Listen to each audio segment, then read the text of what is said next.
Muy buenos días tengan todos ustedes. Es un gusto recibirles de nuevo en el ciberespacio, en el aula virtual de inteligencia mental. Pero estamos listos para que el doctor, mi buen amigo Marco Corona, que es el coordinador de endodoncia de pregrado de Unitec, nos comparta ahora esta conferencia muy interesante de cómo tratar urgencias. Dejo con ustedes al doctor Marco Corona. Bienvenido, Marquito. Pues muchas gracias por la invitación y gracias por estar aquí a todos. Y pues yo nada más, esta pequeña plática es una pequeña introducción acerca de algo que nos llega todos los días, porque aunque no seamos endodoncistas o no nos dediquemos a hacer endodoncia, siempre va a haber un paciente que tenga dolor en nuestra práctica. Así seamos nosotros ortodoncistas, va a haber un paciente con una enfermedad pulpar que va a venir a nuestra consulta. Y es nuestro deber saber diagnosticar y saber ya sea tratarla o referirla a un especialista o a alguien que se dedique a hacer los tratamientos de conductos. Durante toda esta plática nosotros hemos visto que vamos a ver que las enfermedades pulpares son el pan de cada día. Y de hecho, actualmente con la crisis que tenemos y como están los tiempos, pues el dolor dental no perdona y el paciente muchas veces va a llegar al consultorio, a lo mejor no por un procedimiento estético, pero sí porque tiene dolor. Y van a venir con el dentista que le tiene la confianza, que es el dentista que lo trabaje. Él no sabe si hace estos trabajos o no, pero repito, es nuestro deber hacer este diagnóstico y saberlo referir. ¿Okay? Empezamos.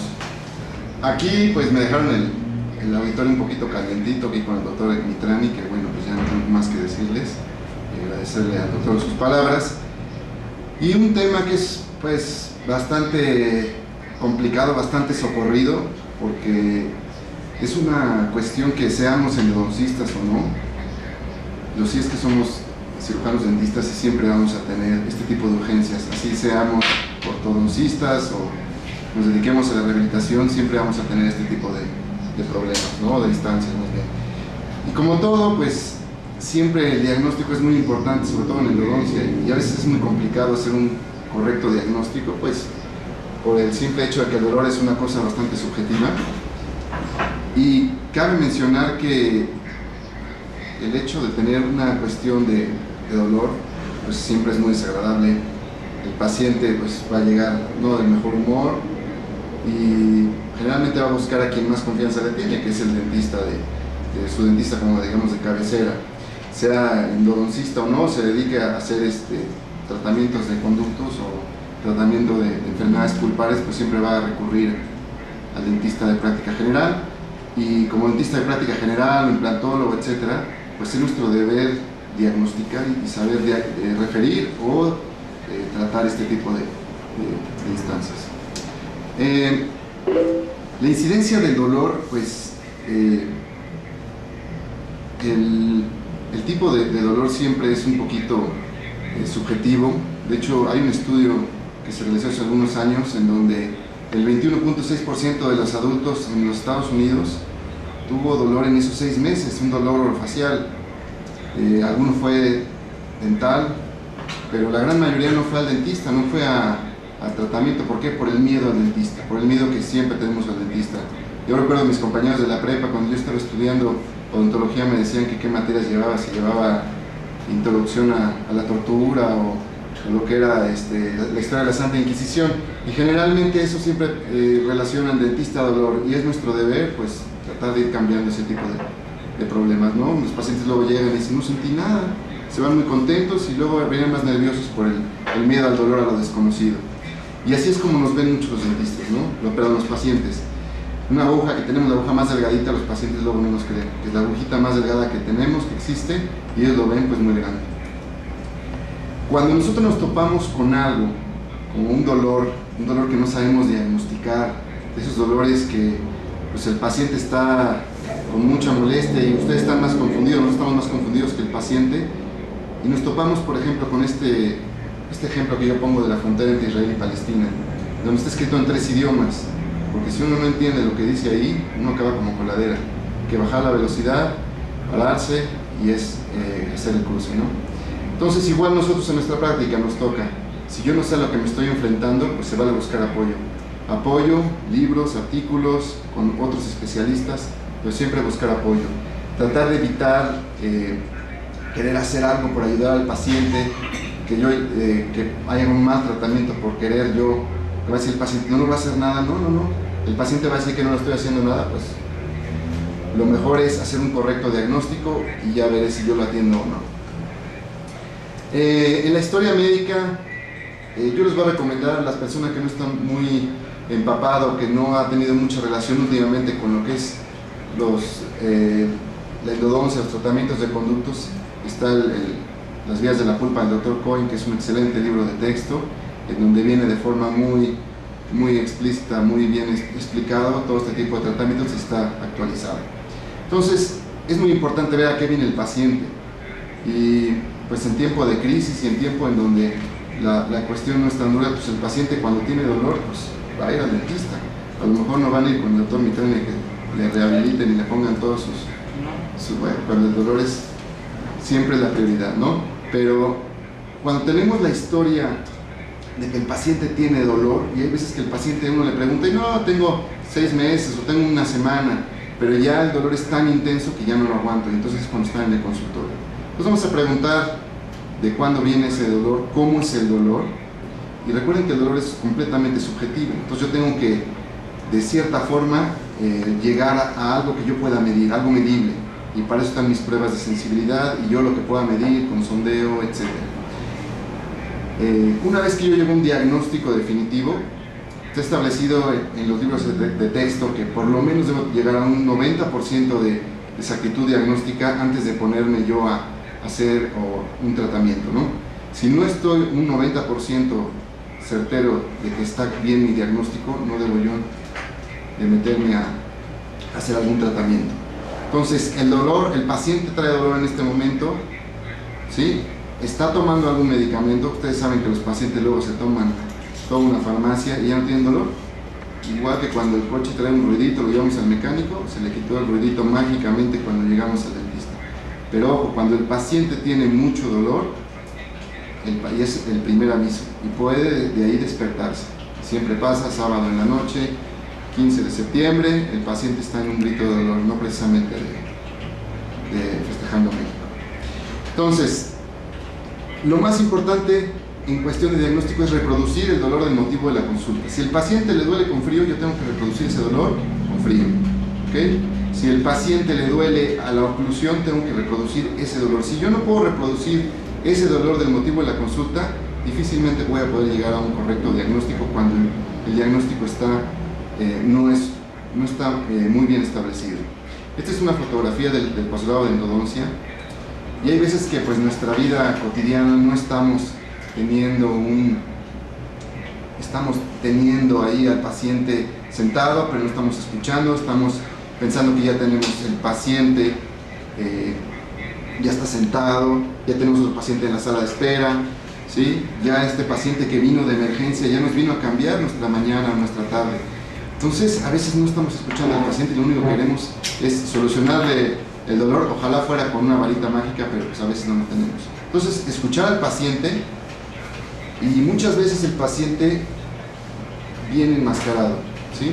Necesitamos de cierta forma desenmascarar ese dolor. A veces es dental, otras veces no lo es, y a veces se nos olvida el hecho de que nosotros, como buenos dentistas, pues nada más vemos dientes, y a veces no vemos los tejidos blandos, no vemos un poquito más allá de la parte de la boca. Necesitamos actualmente utilizar aumento para poder trabajar. Es increíble que teniendo tantas facilidades para trabajar con un aumento no lo hagamos, y a veces es muy complicado hacer el cambio. Pero así como hicimos el cambio de usar guantes y al principio se nos caía todo cuando estábamos empezando a ser odontólogos, pues igual aquí utilizar aumento, utilizar las lupas, unas lupas de por lo menos 2,5 aumentos, 3 para empezar, y nos va a cambiar la vida una vez. Entonces, si yo tengo un buen aumento puedo ver lo que estoy haciendo. No les estoy diciendo que se compren un microscopio, pero sí por lo menos que inviertan en unas buenas lupas.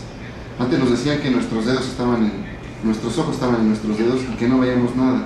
Pero pues actualmente ya con el aumento podemos ver lo que estamos haciendo en cuestión de endodoncia. ¿sí? Y que les cuento además las preparaciones luego que uno ve con el microscopio. Entonces, unas buenas lupas, ¿sí? Para poder llegar a un correcto diagnóstico. Este es un pequeño ejemplo en donde nosotros vemos de esta forma al paciente, pero no vemos más allá del campo superficial. Si yo tengo un buen aumento y una buena fuente de luz, puedo llegar a ver un poco más y puedo hacer restauraciones mucho más conservadoras, preparaciones mucho más conservadores, y además puedo llegar a encontrar todos los conductos, ¿sí? Ver la textura del color. Y esto es algo muy increíble, porque a veces no le damos la importancia a nuestros pacientes, no queremos saber nada de dolor. Y es muy común que un paciente se presente así, le hable a su dentista y le diga: oye, ¿sabes qué? Me salió una bolita en la parte de abajo del diente, debajo de la encía, y la toco y me duele y no puedo comer. El dentista le habla y dice: no, pues eso suena como un absceso, vete a que te hagan una endodoncia. ¿Y qué tiene el paciente? Tiene una úlcera traumática. Y eso luego el paciente pues viene conmigo, viene con alguien que se dedica a la endodoncia, y pues no podemos hacer más que algo paliativo, ¿sí? Cuando realmente lo pudo haber visto su dentista. Cambios de color, y esto siempre lo estamos viendo nosotros, que vemos a una persona, conocemos a alguien, y ya prácticamente estamos haciéndole ya el plan de tratamiento, el presupuesto, y de forma inconsciente, porque estamos entrenados a estar viéndole los dientes a los pacientes. Y esto es algo que esto es algo falso, y el paciente lo tenemos que educar a que un tratamiento de conductos no va a hacer que cambie el diente de color, siempre y cuando esté bien hecho, ¿sí? Los pacientes piensan que el hecho de que se muera el diente, por eso vamos a tener un cambio de color. Y también, haciendo un pequeño paréntesis aquí, es educar un poco al paciente y no decir: ya está cerca del nervio, vamos a que te hagan, a que te maten el nervio, ¿no? Que te hagan endodoncia. Hay que educar un poco más a nuestros pacientes, es decir, tienes un tejido, se llama la pulpa, que la gente lo conoce como nervio, pero es un tejido vascular que tiene fibras nerviosas, y hay que retirarlo para poder mantener el diente en la boca. Entonces, ver cuál es el motivo de la consulta. Este paciente trae cambio de color, trae una discromia importante, y ese para el paciente ese es lo que más le llama la atención, y ese es su plan de tratamiento. Lo que quiere es un cambio de color, ¿sí? Restauración es increíble, pero hay pacientes que llegan con dolor y se les cae un provisional, se les fractura un central, y les interesa más que les arregle yo un central a que les trate el dolor. Y eso es, pues, por las cuestiones pues, estéticas, ¿no? El paciente le da a veces mucho más importancia al estético que al dolor. Perdón. Entonces, retomando un poco el punto, es cuando un paciente llega con mucho dolor y trae, por ejemplo, causa número 1 de enfermedad pulpar, caries, y el paciente llega ya con un proceso como este, pues necesitamos ver primero si el diente es restaurable. Yo puedo llegar a hacer un tratamiento de conductos sin ningún problema, pero hay que ver que el diente sea restaurable. Y si es muy desagradable hacer un tratamiento de conductos y al momento de rehabilitar decirle: ¿sabes qué? Este diente hay que extraerlo. Entonces, valorar si el diente es restaurable. ¿Y quién va a decidir si se va a hacer el tratamiento de conductos? La persona que lo va a restaurar, la persona que lo va a rehabilitar. Si el paciente trae dolor, entonces pues vamos a quitarle el dolor, ya sea haciendo el tratamiento de conductos o en su defecto haciendo una extracción. Entonces, otro caso, el paciente viene con mucho dolor, y porque el paciente es joven, hazle algo. Pues, ¿qué le puedo hacer? Le tomo una radiografía y veo que el diente está pues perdido, ¿sí? Esto, en lugar de ser una cavidad de exceso, fue una cavidad de exceso. Entonces ya no es un diente restaurable, aún sea muy joven, ¿sí? Cuando un paciente presenta una fístula, es muy importante saber de dónde viene. No porque la fístula esté al lado de ese diente, ya voy a tratar ese diente. Y esto me pasó hace unos días, donde me hicieron cavidades de acceso sin antes hacer unas pruebas de sensibilidad. Y le hicieron una cavidad de acceso a un diente que era vital, que no tiene ninguna enfermedad pulpar. Por ejemplo, un paciente que tiene una fístula en la zona de un tercer molar. El paciente refiere que le hicieron una extracción de un tercer molar hacía un mes, y de repente reporta que tiene una fístula. ¿Qué pasa? Si yo me pongo a tomar una radiografía, probablemente no encuentre nada, aunque En mi mente pude haber pensado que dejaron un ápice. Cuando yo meto una punta de gutapercha, puede ser una punta de gutapercha tamaño 25, 30, y voy a ver desde dónde viene, y llega hasta el primer molar. El paciente, al tener poco hueso en la parte distal, siempre va a tender la infección a salir donde menos resistencia tenga. ¿Y dónde tenía menos resistencia? En la extracción reciente, el lugar donde estaba la extracción reciente. Inflamación. Cuando el paciente lo tenemos sentado en nuestra silla, es muy importante ver hasta dónde tiene esa inflamación. Podemos palpar y ver qué tan extensa está esa inflamación. Un paciente que ya viene con un aumento de volumen importante, en donde ya tiene dificultad para hablar, para deglutir, en donde ya empezamos a tener inflamación en cuello y tenemos un malestar ya generalizado con fiebre, probablemente es un paciente que ya ni siquiera tenga que estar en nuestro sillón dental, probablemente ya tenga que ser un paciente que tenga que estar internado. Ahora, en cuestión de diagnóstico, tenemos nuestros pacientes en donde tenemos la mala costumbre de hacer un diagnóstico mediante una radiografía. ¿Ok? Aquí por algún motivo no salió la fotografía. Entonces es muy importante. Yo tenía una maestra que nos decía: yo no conozco o no tengo una radiografía que venga con una flechita y me diga este es el diente que está doliendo. Para esto nos tenemos que basar en nuestras pruebas de sensibilidad. Actualmente tenemos pues ya mucho más herramientas, paciente con historia de trauma, donde podemos llegar a tener incluso tomografías. No les digo que a todos los pacientes les manden tomografías, y menos un paciente de emergencia, pero sí podemos llegar a tener un mejor diagnóstico para ver si este diente todavía tiene hueso, si tiene ya una perforación de cortical, y este paciente obviamente ya era un paciente que se le iba a realizar unos implantes. ¿Okay? Entonces, pruebas de sensibilidad, vamos a ir un poco más rápido. Realmente la única forma para saber si la pulpa está bien, pues es mediante un examen histológico, pero no voy a extraer la pulpa, hacer un corte histológico y decir, no, pues la pulpa estaba bien, ¿para qué la extraje? Entonces me voy a basar en mis pruebas de sensibilidad pulpar, en mi historia médica, en mi historia clínica y mi inspección clínica para poder llegar a un buen diagnóstico. Entonces, las pruebas de sensibilidad más utilizadas, vamos a ir un poco rápido. Y sobre todo, por ejemplo, el hielo es lo más utilizable. El problema que yo le veo al hielo es que, pues, obviamente está a 0 grados. El momento que entra a la boca, pues empieza a estar 2, 3, 4, 5 grados y por gravedad comienza a caer. No tiene la capacidad suficiente de penetrar en restauraciones, menos en provisionales. Y en los libros de texto dicen que hay que aislar para poder hacer esta prueba. Entonces ya es la molestia de tener que aislar con líquido de hule para poder hacer una prueba de sensibilidad.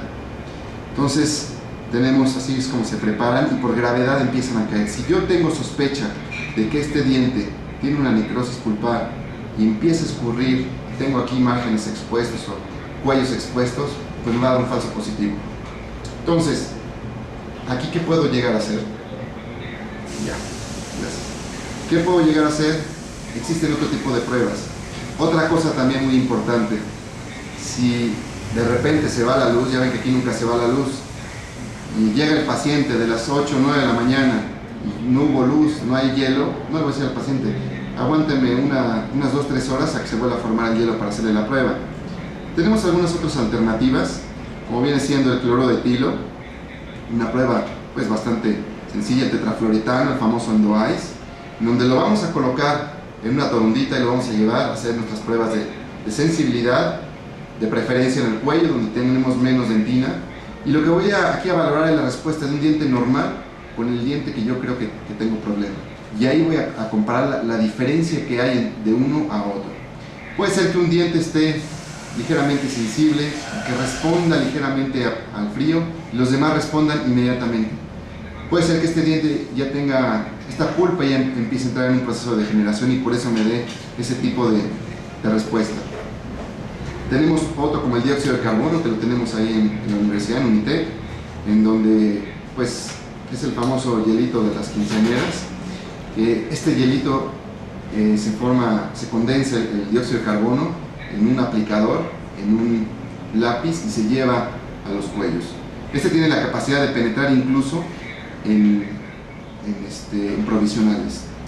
El CO2 y todas las pruebas del frío no producen daño en la pulpa o en sus estructuras, ¿sí? Si yo quisiera hacer una prueba con calor, lo más conveniente es un calentamiento gradual con una copa de hule seca en el cuello, ir aumentando ligeramente la temperatura y ahí voy a valorar la respuesta.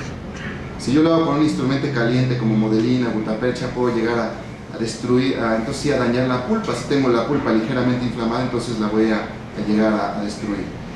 Y esto lo pongo lo del vitalómetro porque mucha gente me pregunta el vitalómetro. Yo en lo personal no lo uso el vitalómetro.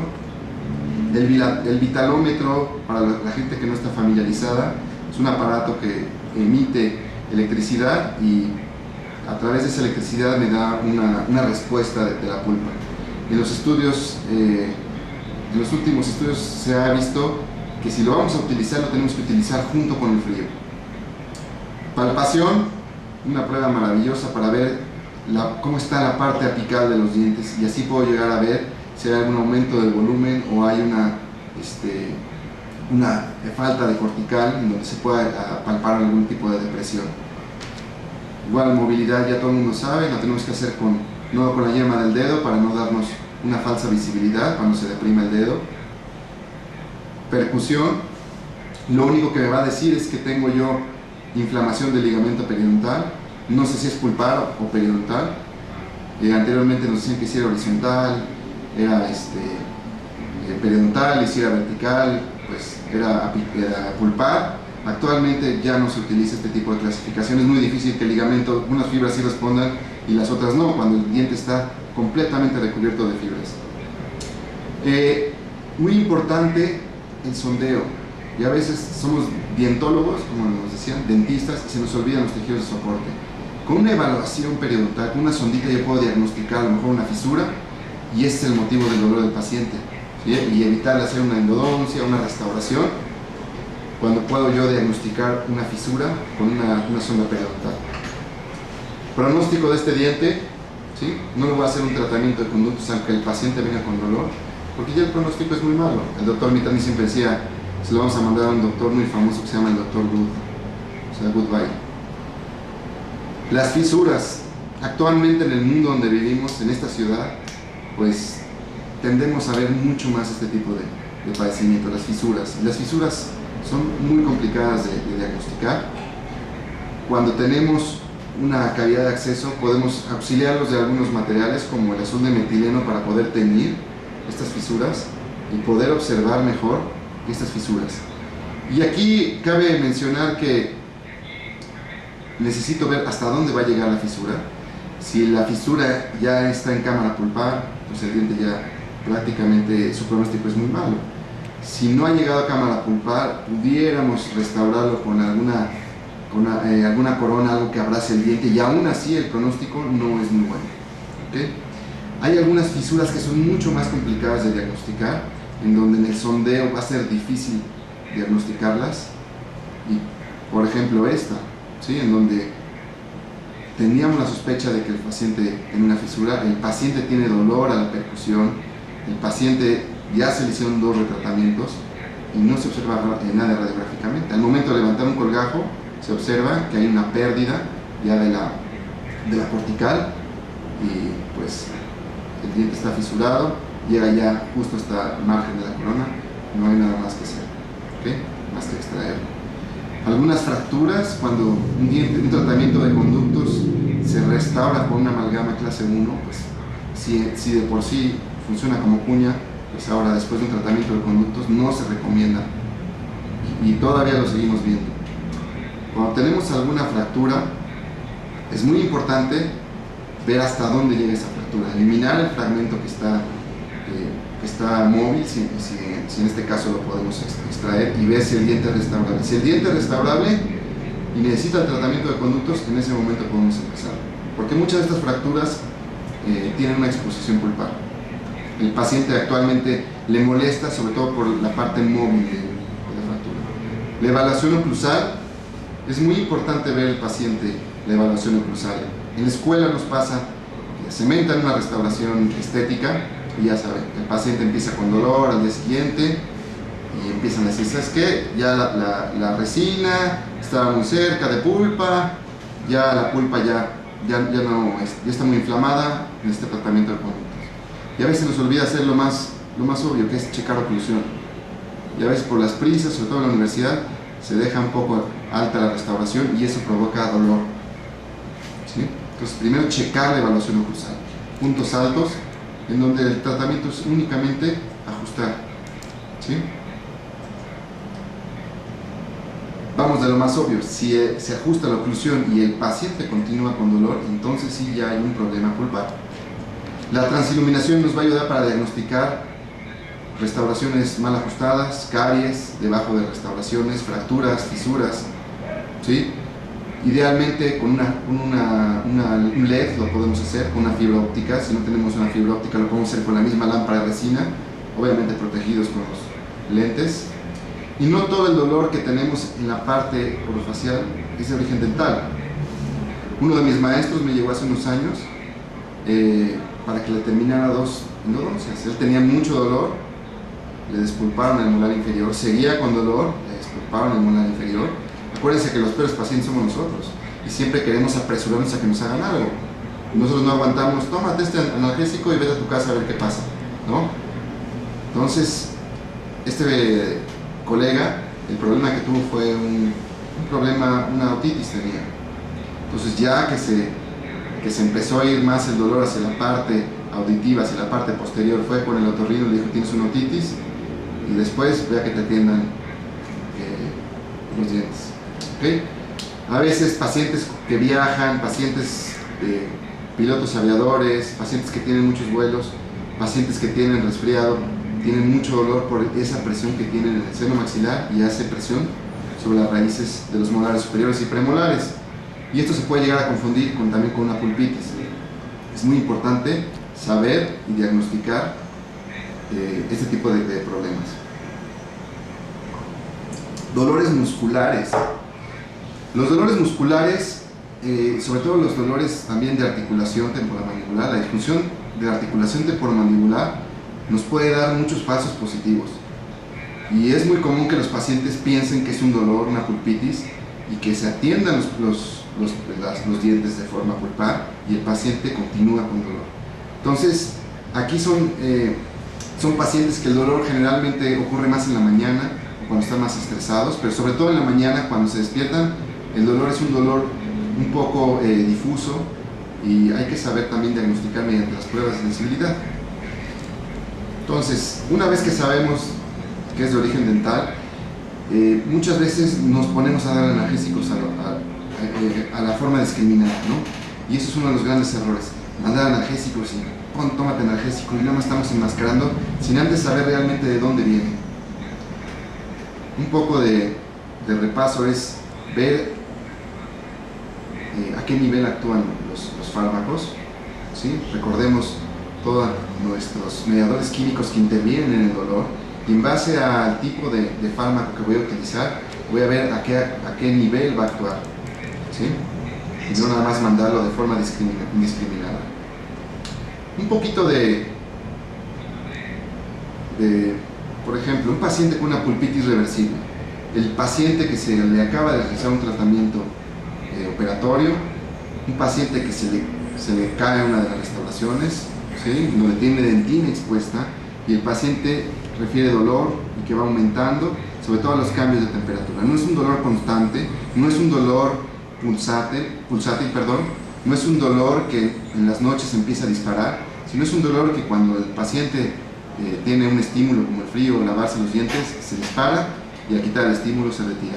Aquí únicamente necesitamos eliminar este estímulo, el agente causal, y podremos mandar algún tipo de desinflamatorio. Esto ya es un poco más opcional. Hay pacientes que sí, hay personas que sí lo mandan y pacientes que no quieren tomar nada. Si la molestia continúa, entonces ya incurre en una pulpitis irreversible, que ahorita vamos a ver qué es. La concentración, pacientes en donde se les manda una concentración mayor de analgésico o de fármaco, pues obviamente van a tener mucho más efecto, pero también es mucho más tóxico. ¿Okay?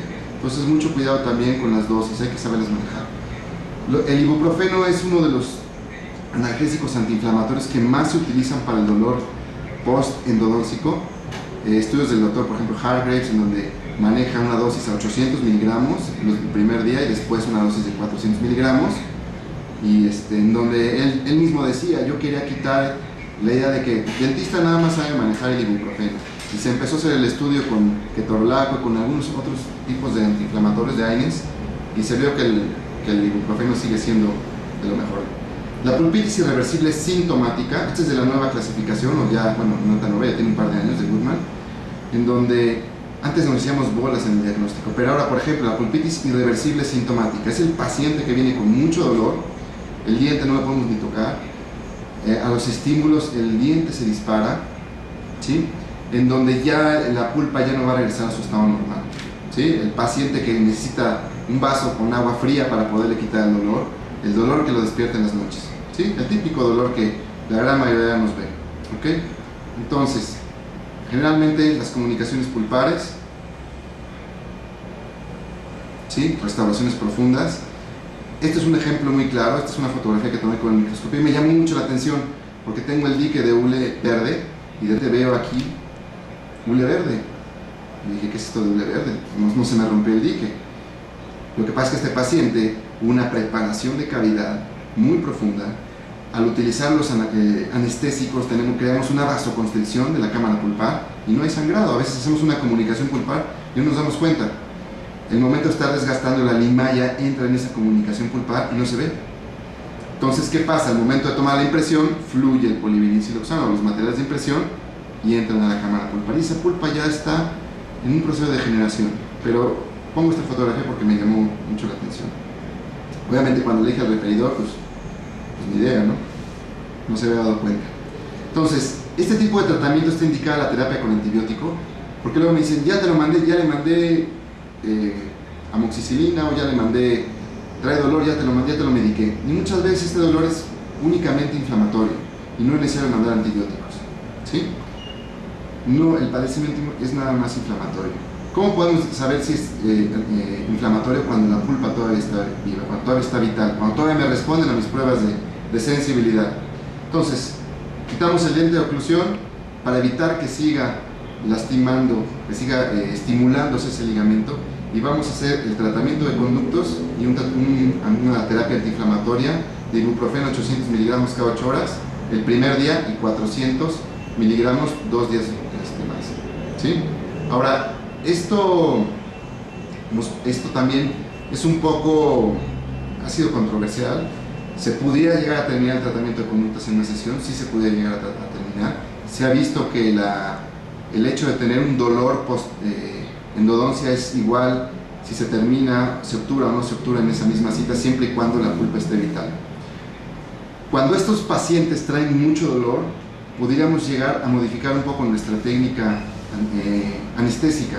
Por ejemplo, mandar un paciente que viene con mucho dolor, podemos mandar una regional en caso de un molar inferior, porque eso es lo más difícil de anestesiar, con mepivacaína, y después mezclarlo con articaína, ¿sí?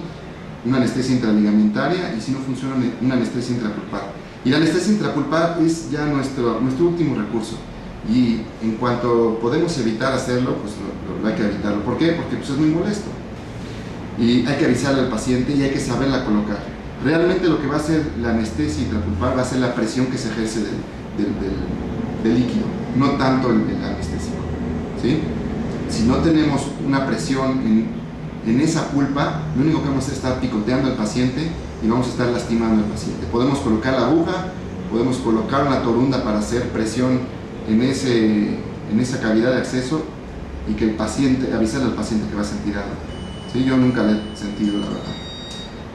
Una pulpitis irreversible asintomática es la pulpitis que el paciente pues, viene asintomático, en donde tomamos una radiografía y a lo mejor ya la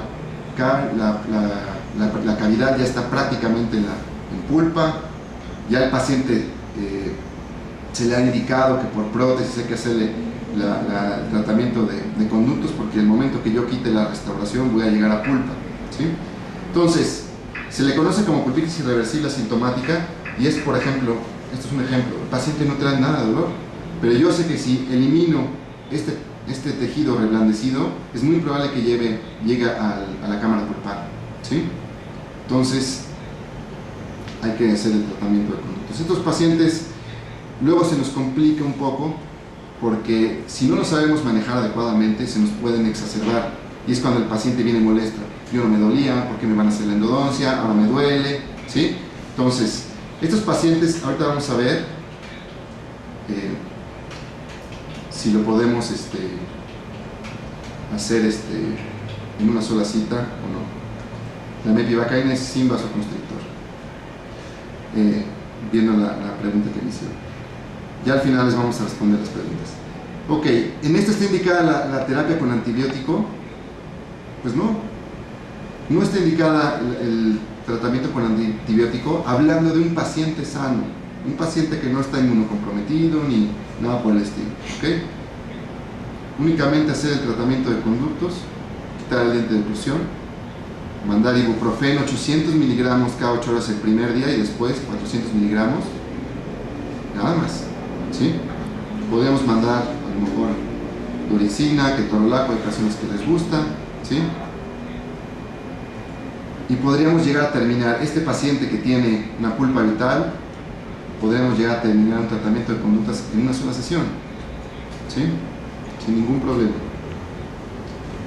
La necrosis pulpar también, esta es una de las cosas más difíciles de manejar. Y no tanto porque pues el paciente sea más difícil para nosotros, sino porque muchas veces la forma que va a responder el cuerpo pues va a ser, pues muchas veces no lo podemos controlar al 100%. Y esto, tenemos algunas cosas que podemos controlar en nuestro tratamiento para evitar que se nos exacerben. Y ahorita vamos a ir viendo. La necrosis pulpar muchas veces puede ser un hallazgo radiográfico, discolomía, cambio de color, ¿sí? Puede ser un hallazgo clínico en donde pues nada más vemos que ya hay una lesión, en donde no hay una respuesta a los cambios de temperatura, ¿sí? A veces sí puede llegar a tener mucho dolor, obviamente. Y el tratamiento pues es realmente hacer un tratamiento de conductos,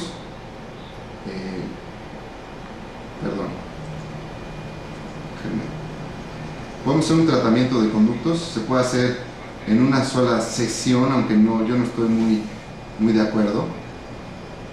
Perdón, aquí ya me estoy. Si periapicalmente está sintomático, se refiere que no hay dolor a la percusión, que no hay síntomas, pudiéramos llegar a terminar una sesión. En la literatura sí está establecido, hay una cita versus múltiples. Yo prefiero no terminar una sesión por el control que pueda llegar a tener después. Puedo llegar a colocar mejor un tratamiento como hidróxido de calcio dentro del conducto y mandar un antiinflamatorio. No está indicada tampoco mandar una terapia antibiótica. Si el paciente está sintomático, no hay por qué estarle mandando, ¿sí? Un diente tratado previamente es el diente que ya le metieron mano, es un diente que ya probablemente tiene un material de obturación, y estos son los casos en donde sí pueden llegar a exacerbarse si no manejamos adecuadamente, ¿sí? Y sobre todo los casos en donde no tenemos un respeto del límite biológico, ya sea que instrumentamos fuera del foramen, estos tipos de pacientes pudieran llegar a tener algún tipo de exacerbación, ¿okay? O dolor postoperatorio. ¿Sí? La exacerbación, ¿a qué me refiero? Que hay una inflamación, que el paciente después de venir con nosotros al tratamiento de conductos o de la terapia pulpar, el paciente se exacerbe, continúe con dolor. ¿Sí? Este tipo son ya casos ya muy exagerados en donde pues probablemente no haya síntomas, ¿sí? Si no hay síntomas, ¿por qué me va a hacer la endodoncia? Y cuando entramos nosotros a hacer el tratamiento de conductos, muchas veces se nos exacerban y el paciente empieza a tener ya una desconfianza. ¿Qué tenemos que hacer aquí? Controlar muy bien nuestra instrumentación, ¿sí? Respetar los límites biológicos y decirle al paciente que es probable que exista algo de molestia y que si hubiera inflamación tendríamos que mandar algún tipo de terapia antibiótica, ¿sí? Y no mandar antibiótico de forma indiscriminada, ¿sí? Entonces, estos casos, por ejemplo, en donde dientes que vienen ya expuestos a la cavidad oral durante mucho tiempo, ahí sí les puedo decir que son los peores, en donde es probable que con el momento que nosotros los tratemos, que limpiemos, se exacerben, ¿sí? Estos casos donde no se respetan los límites biológicos, el hecho de que hagamos algún tipo de tratamientos podríamos nosotros desencadenar algún tipo de exacerbación. La terapia previamente iniciada, paciente que viene despulpado, no sabemos si se hizo una pulpotomía o una pulpectomía, ¿sí? En donde se inicia el tratamiento, y ojalá siempre vinieran así cerrados con cávito, con restauración temporal, pero muchas veces vienen abiertos, ¿sí? Y eso nos complica mucho más las cosas. Ahorita vamos a ir viendo por qué. Tratamientos en donde se inicia, se despulpan y ya los mandan despulpados. Un tercer molar que estaba casi en rama, pensando que este era el molar, el mesial y este era el distal. Pues sí, se instrumentó muy padre el hueso. ¿Qué hay que hacer aquí? Pues ver si el diente es restaurable mediante un alargamiento de corona, y se puede descubrir aquí el margen, o ¿no? Ensayo y error. No se pudo la primera, pues tampoco la segunda, ¿no?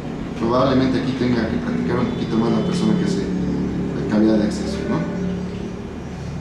Entonces, el tratamiento, cuando tenemos un diente que ya está previamente iniciado, necesitamos valorar varias cosas, ¿no? Pero entonces, si el conducto está expuesto a la cavidad oral, llámese que no tiene ninguna curación, necesitamos quitar el diente de oclusión, tratamiento de conductos, colocación de hidróxido de calcio dentro del conducto, mandar ibuprofeno, el primer día igual, 800 miligramos, y estos pacientes tienden a exacerbarse, por lo que podríamos recetar aquí algún tipo de antibiótico, ¿sí? Paciente, por ejemplo, si este paciente fuera un paciente diabético, un paciente inmunocomprometido, definitivamente mandaríamos antibiótico. Podemos mandar una amoxicilina de 875 miligramos más ácido clavulánico vía oral cada 12 horas por 7 días, ¿sí? Si es alérgico a la penicilina, podemos mandar la clindamicina, ¿sí? 300 miligramos. Y tener mucho cuidado con estos antibióticos por todos los efectos colaterales que pueden llegar a tener, ¿sí? Generalmente los gastro odian que mandemos clindamicina, y si vamos a mandar algún tipo de antibiótico, de preferencia mandar algún protector gástrico, ¿sí? Cuando tenemos un diente con un tejido apical normal, únicamente vamos a tratar la pulpa, quitar de oclusión para evitar que entonces tengamos una inflamación periapical, y nada más, ¿sí? La periodontitis apical sintomática es el paciente que, además de traer un problema pulpar, muchas veces ya puede llegar a traer un problema periapical, y estos pacientes por lo general son los que no pueden ni pasar la lengua, en donde cuesta mucho trabajo mandar incluso aislar, tratarlos, ¿no? Es cuando mandamos todo lo que es la terapia de anestesia que pusimos la vez anterior, ¿okay? Entonces, la periodontitis apical sintomática incluso la podríamos nosotros provocar con una restauración alta, ¿sí? En donde estamos inflamando el periápice, y lo podemos tratar únicamente quitando la oclusión, ¿sí? Periodontitis apical asintomática es la típica lesión, ¿sí? Donde ya tengo una destrucción, y entonces estos pacientes tienden a exacerbarse.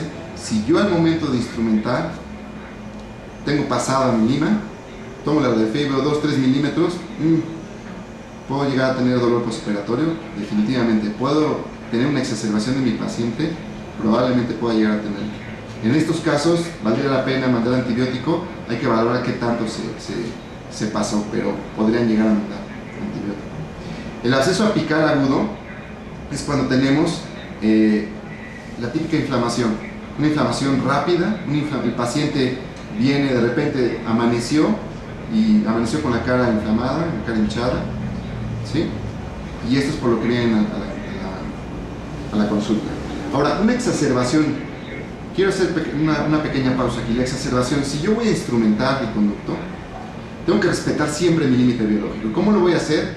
Lo ideal es utilizar un localizador electrónico apical. Si me voy a dedicar a hacer endodoncia, pues podré invertir en un localizador electrónico apical para establecer exactamente dónde termina el foramen, ¿sí? Es un aparatito que, mediante la electricidad del ligamento periodontal, me dice exactamente hasta dónde llega mi foramen, ¿okay? Radiográficamente puedo también tener la idea de dónde llega mi conducto.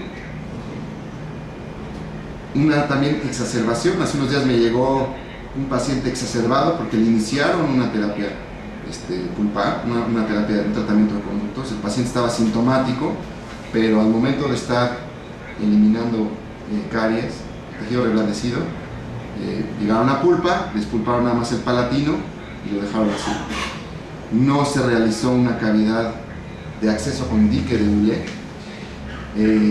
Si yo tengo mi paciente con placa dentobacteriana, paciente que tiene sarro, pues tomarme unos 5 minutos para tomar una curetita, una copa de hule, quitarle esa placa dentobacteriana, quitarle ese cálculo antes de realizar una cavidad de acceso, porque toda esa placa dentobacteriana la puedo meter en el conducto, se me puede exacerbar, ¿okay?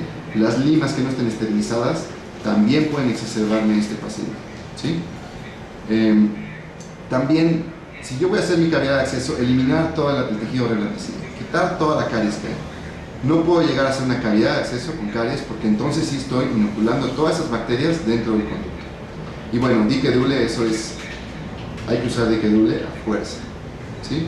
Cuando tenemos este tipo de padecimientos donde hacemos la cavidad de acceso, el paciente empieza a tener exudado, ¿sí?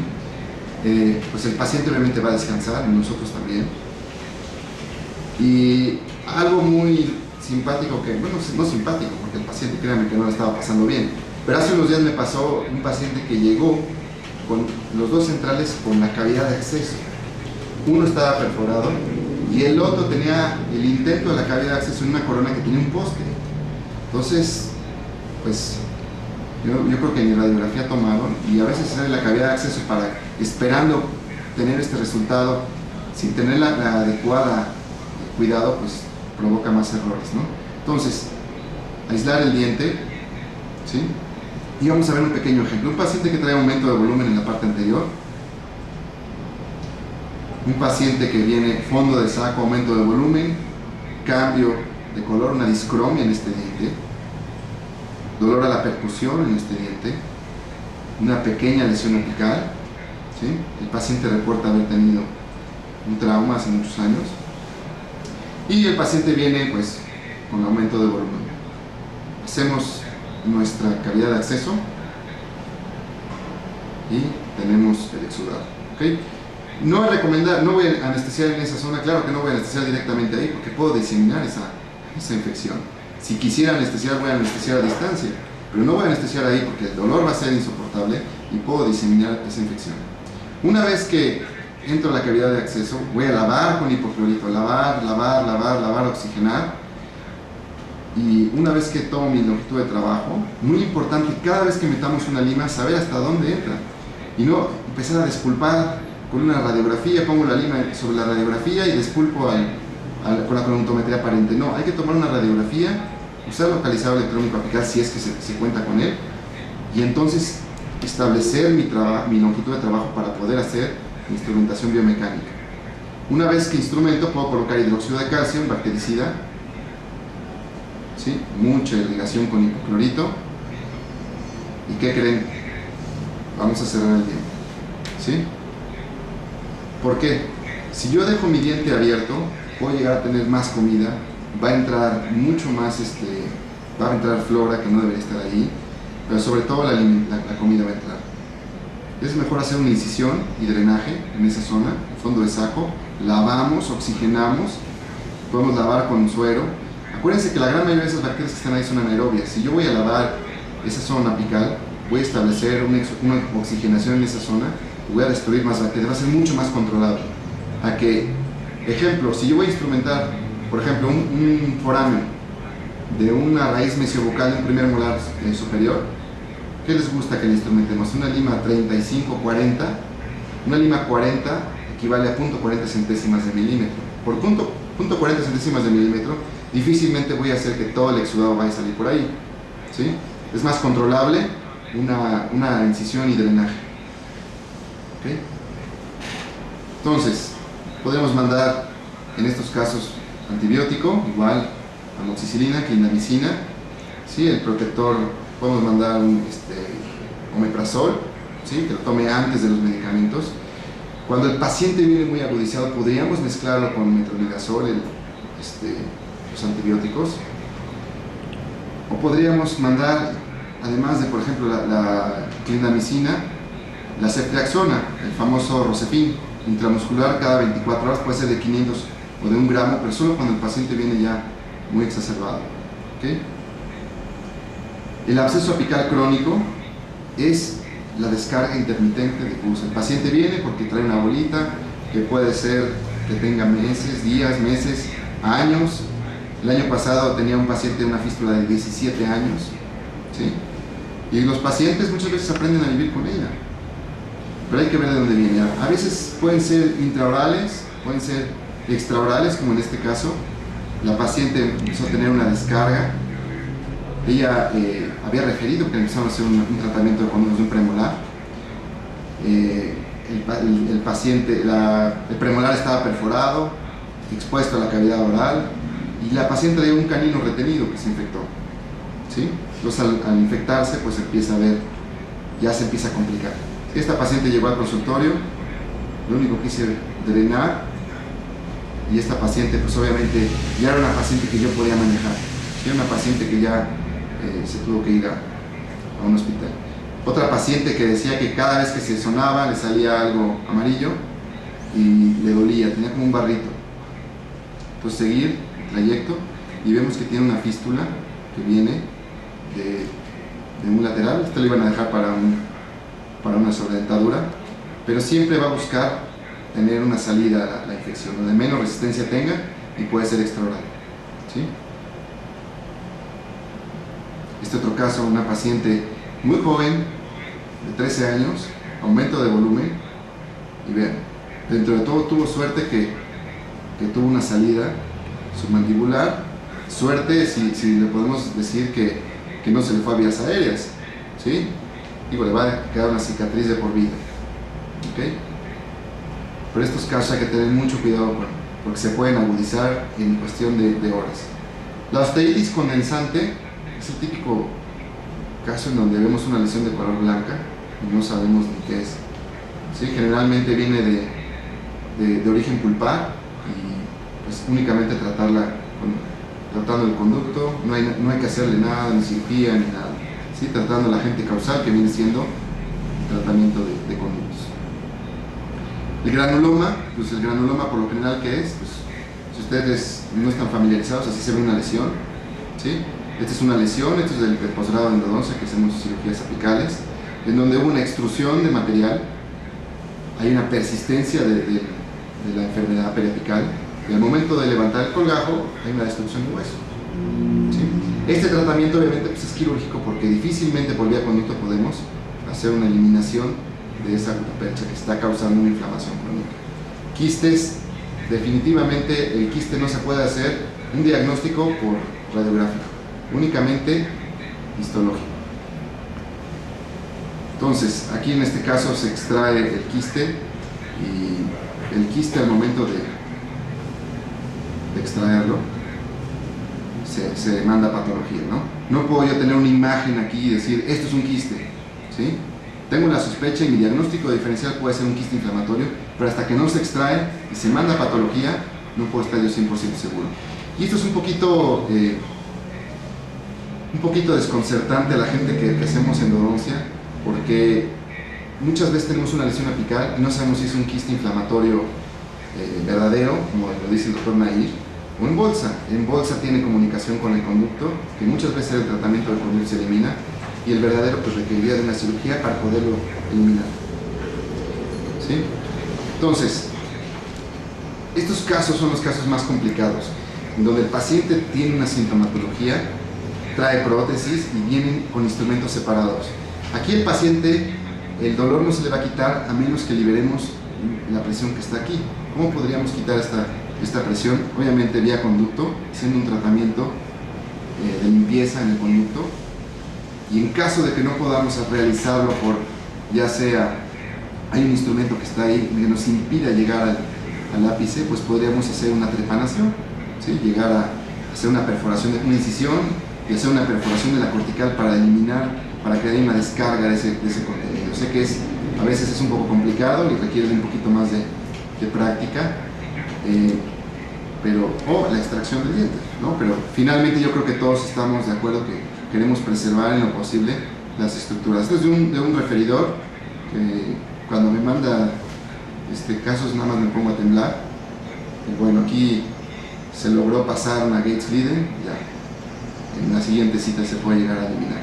Pero estos casos hay que tener muy en claro que hay que tratarlos. Puede ser que tenga 10, 15 años que no haya molestia, pero tiene una lesión.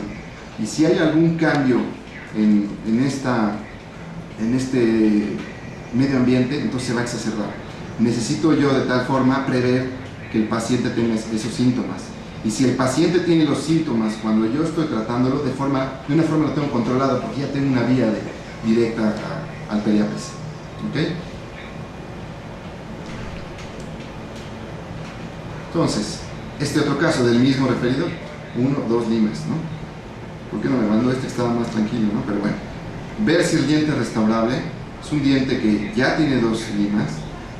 Tratamos de sacar las 2 limas, se pueden retirar las 2 limas, se limpia, se desinfecta este conducto y se deja un bactericida con hidróxido de calcio, se deja mínimo 7 días, lo dejamos ahí.